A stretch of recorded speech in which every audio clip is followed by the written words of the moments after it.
Muling pinatunayan ng Philippine National Police Criminal Investigation and Detection Group ang matatag nitong kampanya laban sa kriminalidad matapos maaresto ang 29 na wanted persons sa Luzon, Visayas at Mindanao mula sa pagsisimula ng bagong taon.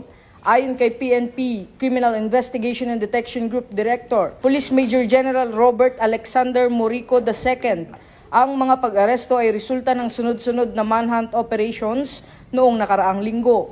Ang mga sospek ay nahaharap sa seryosong kaso tulad ng rape, murder, attempted murder, estafa, large-scale illegal recruitment at paglabag sa Republic Act 10591.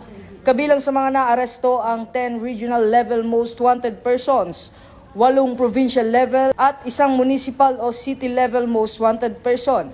Iniyak ng PNP-CIDG ang tuloy-tuloy na kampanya laban sa mga kriminal upang makamit ang hustisya at mapanatili ang kapayapaan at seguridad ng bansa. Ito ang bagong PNP para sa bagong Pilipinas. Serbisyong mabilis, tapat at nararamdaman.